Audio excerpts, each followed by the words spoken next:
Guglielmo Marconi is credited with discovering how radio waves could be transmitted, but he could never be sure of why.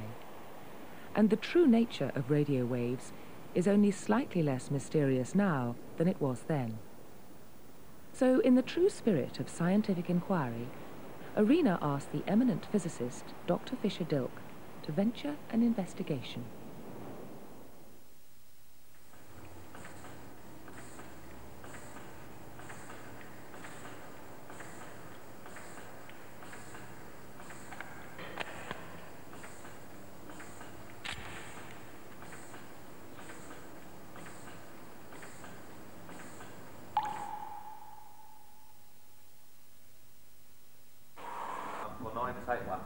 You can hold it. Hold it. It's natural to hold it. Oh, yes. Okay, right. Everybody's so... Okay, you ready? Can you tell us what the accepted definition of a radio wave is? Well, it's very difficult saying what a radio wave is. It really is a difficult problem. It's, in fact, possibly the biggest problem of physics this century. A radio wave. It comes from a transmitter station, goes through the air in an immaterial form, and is picked up by the antenna. These waves, however, are travelling much slower than radio waves. Radio waves would be travelling across here. We've got a standing wave here. It's got to be a travelling wave. It can't be a standing wave. I don't see how you can explain these sorts of things. I think they're far too complicated. If you imagine the light that we can see spread out as a rainbow on a spectrum like this, with a red end here and the blue end there, then there are all sorts of lights which have too short a wavelength for our eyes to detect off here, and too long a wavelength for our eyes to detect off here. These ones are called ultraviolet light, gamma rays, and X-rays.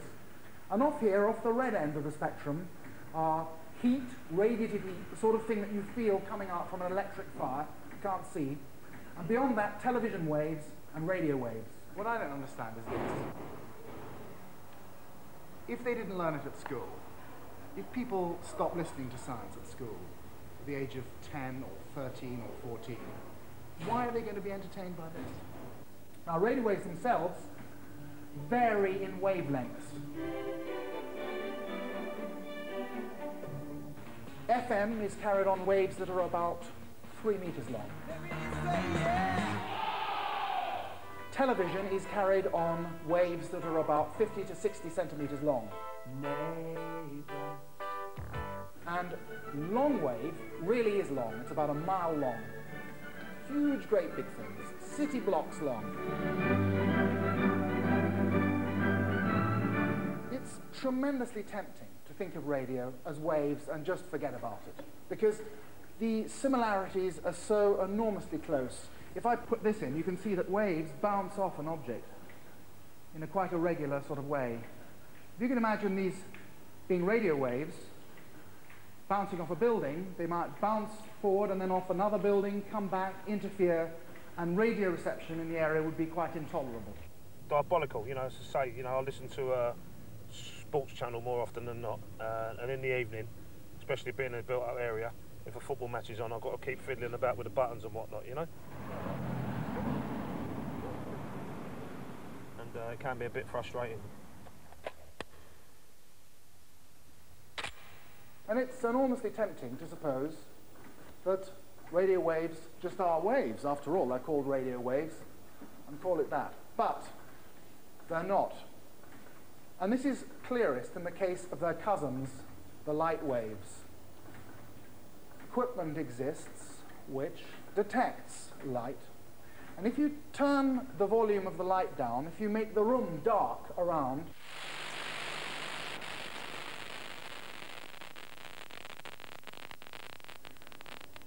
the equipment is detecting only the smallest quantities of light. And what it detects are clicks, little clicks, as little pieces of light impact onto it. That isn't the way that a wave behaves at all. It's the way a particle behaves. It's the way a bullet behaves. You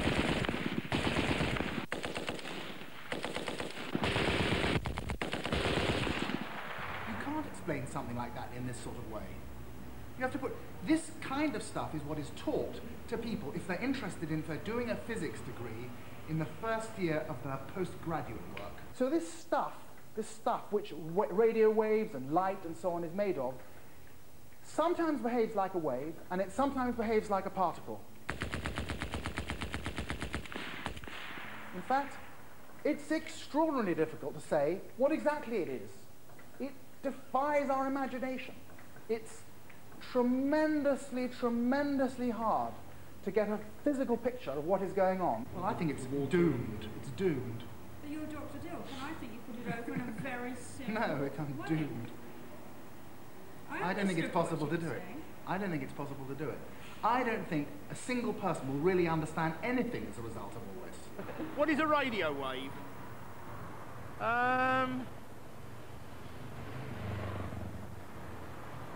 Knowing what it is and saying what it is two different things, isn't it? So the fact that we don't know what radio waves are or light waves are doesn't mean that people are stupid or that they haven't been working hard or that the science isn't a successful science. It genuinely is very puzzling. And if you were really to put honestly to a physicist, a good physicist, the question, what is it? The answer that that person would come back would be, I don't know. How's that? Tell me what I've often wondered. I've often wondered how the hell you managed to get radio on your car and you're driving through a tunnel sometimes, and another time you go through a tunnel and you can't hear it through a car. Well, actually, I don't know the reason for that.